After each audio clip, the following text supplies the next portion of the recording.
Welcome to the Stop Down Photography Podcast, episode 45. I'm Scott Davenport.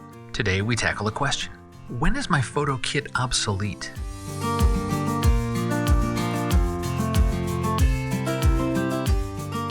Hi, welcome. Thanks for joining me today. I'm glad to be back with you for another chat about photography, this shared passion of ours. And in today's episode, let's take one more step on our never-ending journey of photography. Today's topic comes from an email question, which I will share in a moment. The theme of the question is really about the rate of change in the photo industry and how the pace of change, and sometimes a change itself, makes what we have obsolete. Or is that true? Does a change in the industry, new kit, a new product, make what we currently have obsolete? Or do we just feel that way? Do we need to jump to that next new product right away?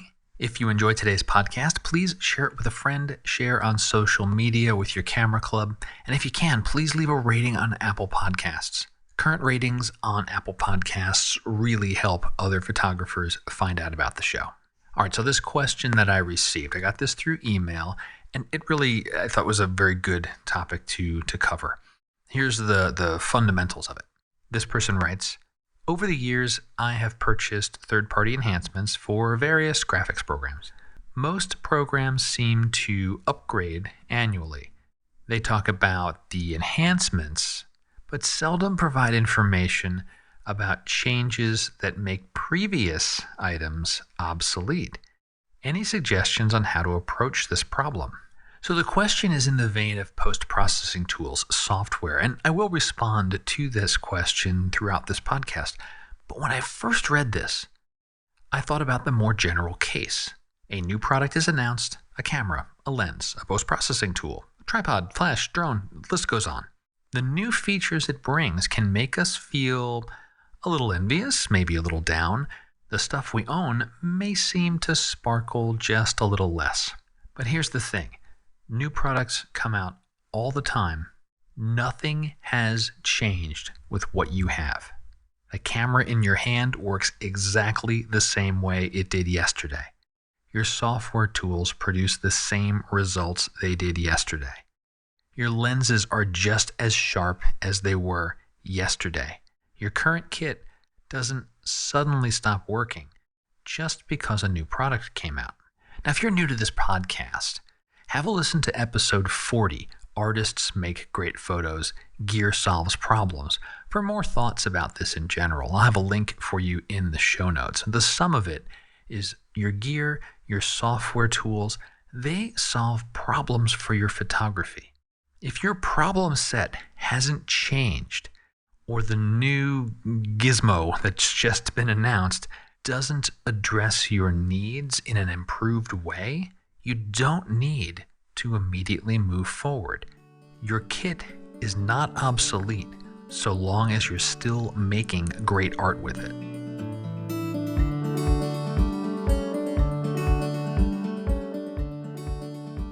Now let me return to the question about post-processing tools upgrades. I'll reread part of this question. Most programs seem to update annually.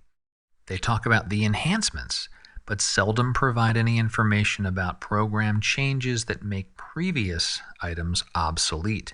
Any suggestions on how to approach this problem? So let's tackle this in a couple of steps. First, let's talk about maybe some tangibles, a few examples of things that have changed in software tools, not necessarily for the better. And then some thoughts around how to insulate ourselves from these types of changes. So I thought of several changes that have been made in recent history by various software vendors that were, let's say, questionable. I'll talk to 3 different tools because they're tools I use.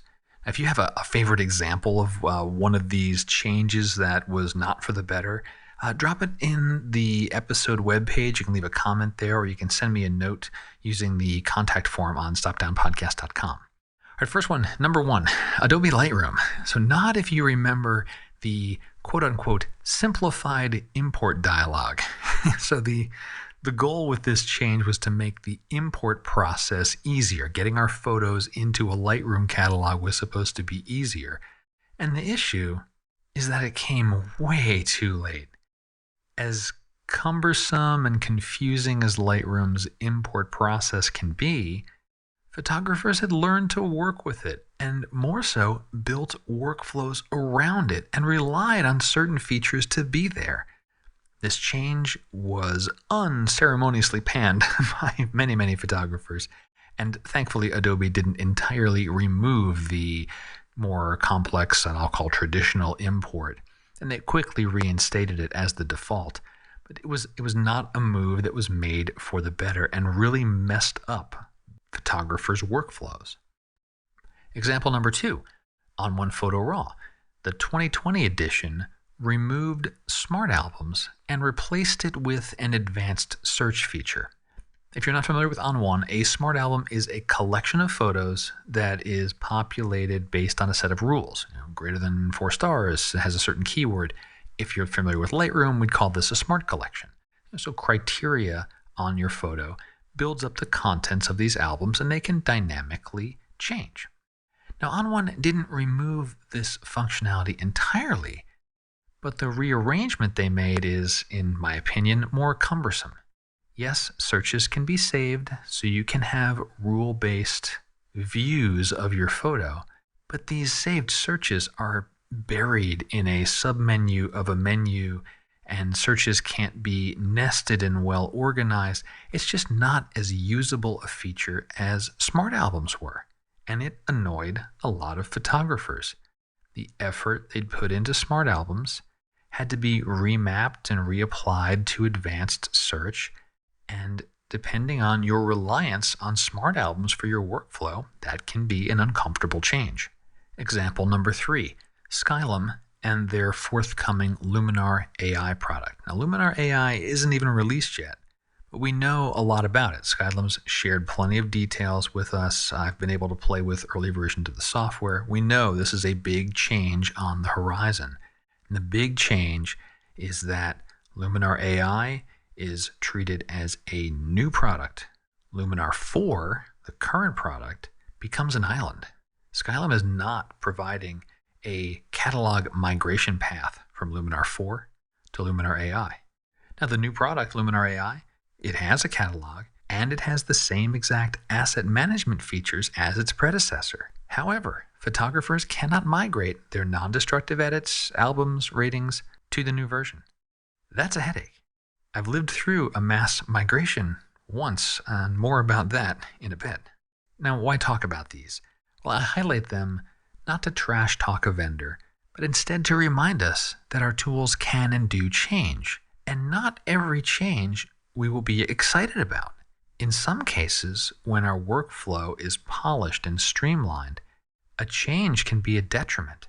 The Lightroom import item I mentioned a minute ago, for a new Lightroom user that got that simplified interface, that may have been perfect, but for the existing user base, not so much. So some of this just depends on where we are on our photo journey with a particular tool at a particular moment in time. Now, to the last part of this question, how can we deal with this type of event? How can we approach this kind of problem where upgrades to tools change and we may not be excited about the change? I have a couple of thoughts that I think help insulate us from undesired change. The first is to choose your photo hub carefully. Now, by photo hub, I mean the tool you use to manage your photos and probably the tool you use to start your editing. So this is the application that helps you organize, sort, search, rate, tag, all those things with your photos. Why am I harping on Photo Hub and choosing that carefully? Because a lift and shift of your photo library to another tool is painful, as is running in what I'll call a split brain mode, where some of your photo library is managed in one tool and some of it is managed in another tool. For many workflows, that just isn't viable. You cannot do a search across your entire set of photos that you've ever taken and get a cross-section of your work. In late 2020, the vendors I have faith and trust in to continue forward with stable asset management are Adobe for Lightroom, On1 with Photo Raw, and Capture One's offering. Now, there may be some others. Others tools I just haven't used or I'm not familiar with. Notice I didn't say Skylum. I think Luminar is a great editor, and I'll continue to leverage Luminar and their editing tools in my post-processing. But for the asset management, it's just not something Skylum's putting a lot of resources into. The second thought is to just upgrade slowly. It seems straightforward enough, right? Because a new version of software comes out. It doesn't mean you have to jump on it right away, especially if what you have is serving you well. Now, I'm very sensitive to updates to my photo hub. For me, that's Lightroom. I do not update my main photo system day one when a new version drops. I'll load it on a secondary system, let it soak there a little bit, and selfishly, I'll let other braver users out there find the first set of new bugs with the updated tools. Now, for adjunct tools to your photo hub, like your plugins, your specialty tools, maybe those you can move to a little sooner, because often they will let you run multiple versions side by side. So you don't have to give up what you have, and you can still try out what's new. And you can test the waters a little bit sooner. If you don't have a second system to experiment with, then running versions side by side is a good place, a good way to tinker and experiment. And you might find that the upgrade does indeed have features you want to incorporate into your photography.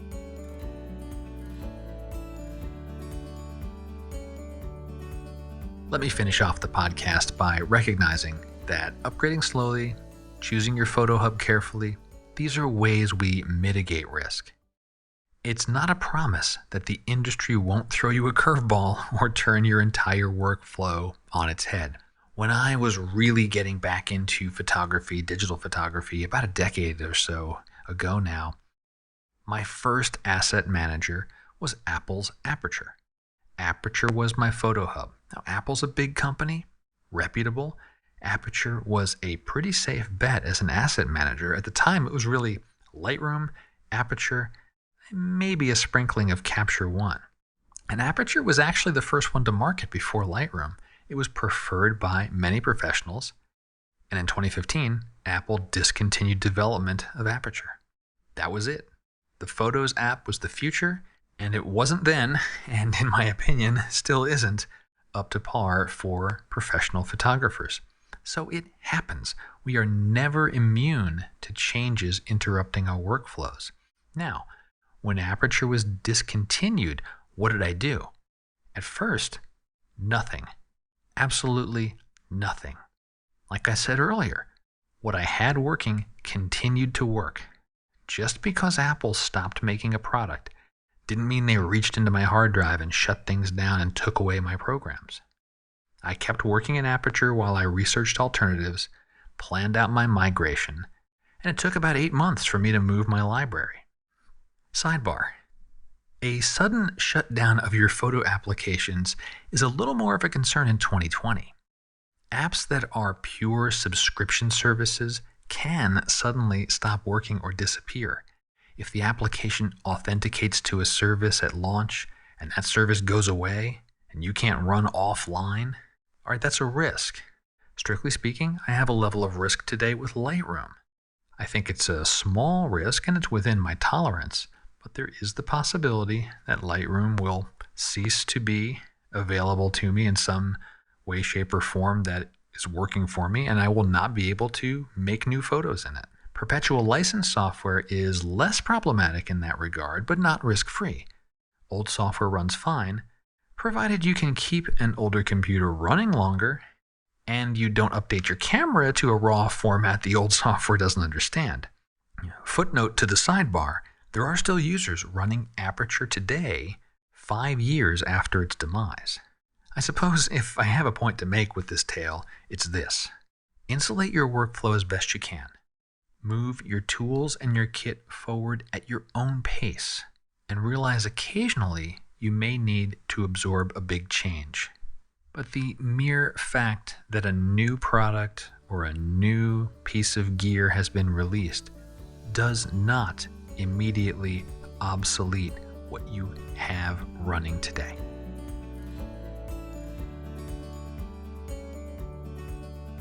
As I do in each episode, I want to thank the supporters on Patreon. Cannot tell you enough. I know week in and week out, I say it, and it is true. You are the reason this podcast is on the air. Your support makes the podcast possible. There's stuff on the back end. There's servers to host the podcast and services to push the podcast out places.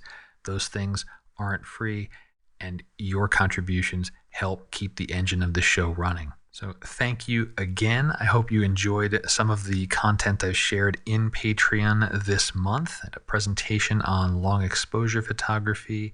And I've got something else coming up for you maybe by the end of November, early December. Another bonus to the Patreon community for all your support. If you're interested in learning more about the Patreon community, check the show notes. There's also a support the show button on every page of Stop Down Podcast where you can learn more. Another way you can support the show is using any of my offer codes or affiliate links. I've talked about several software packages in today's episode. And I have offer codes for a couple of them that'll save you money. And yes, I do see the irony here. I just talked about not necessarily needing to upgrade right away. But you can try out the new versions, check them out for free. And if you do decide an upgrade is for you, you can toss a little support my way by using one of the links, and there's no additional cost to you. Well, that'll wrap up this week's episode. I hope this didn't get too detailed or tool heavy for you, and you found the topic interesting. And maybe when that next software version is released, you won't feel pressure to move forward immediately. And once again, if you enjoyed the podcast, please rate and review it on Apple Podcasts. You can find the podcast in any podcast app out there. I'm everywhere. And until next time, my name is Scott Davenport. Have fun.